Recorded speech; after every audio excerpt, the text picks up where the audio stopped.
with the parish president and some of the leaders. How's it going with all that?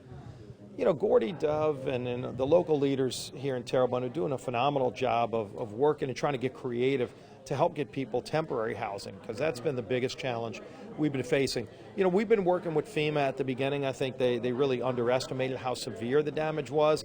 And I remember we were on a call weeks ago with both Gordy and Archie Chasson, and FEMA was talking in the terms of hundreds of interim housing solutions, maybe travel trailers, things like that. And I said, guys, I mean, we're talking tens of thousands of people that are without homes right now. And some of them are living in trucks, some of them are trying to find shelter. And so I think after that you saw them pick up the urgency. And so Gordy's been getting really creative about coming up with some parks where you could put large numbers of these travel trailers that we saw after Katrina. And I think FEMA's getting close to working out an agreement where they can get those in quick. I mean, we've got to get the housing shortage addressed ASAP. Now, Dirk Guidry was asking if federal monies can be used for parish damage. Can you maybe explain how maybe y'all could help in that situation? Yeah, and that's where we need to get a full assessment. I was meeting with Governor John Bel Edwards in D.C.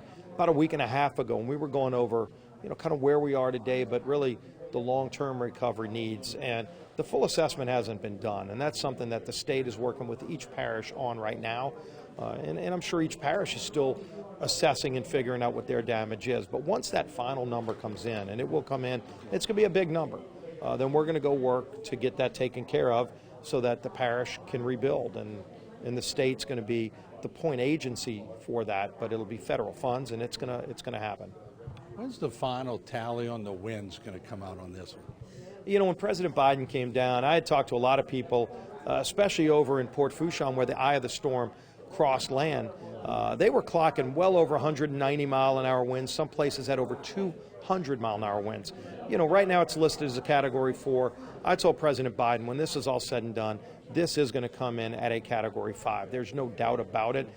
There were sustained winds well over 155 miles an hour, which is the difference between a Category 4 and 5. Frankly, I think you're going to see sustained winds that they recognize well over 180 miles an hour. That's incredible. What's your itinerary today, Congressman?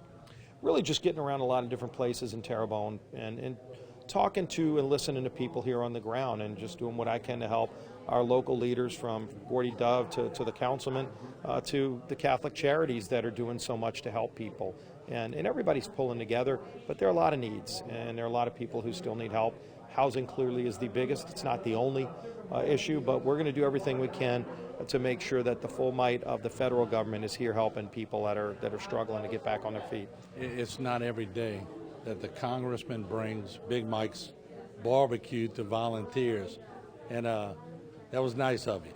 Well, look, I know when you come here, it's good not to come empty-handed, because people here, they've been dealing with some of the worst of times, and you know, it's in times of need where we all pull together. It's what we do. It's what we've always done, and you know, people at Terrebonne have helped out other parishes when they needed help. Right now, Terrebonne needs help, and we all need to pull together, and I think you're seeing that from places all around. But you know, it doesn't help to bring some good warm food and bring some, you know, other supplies to help people that are just working through some really tough times. All right, Congressman, thank you so much. We appreciate it. Good to be here. Thanks.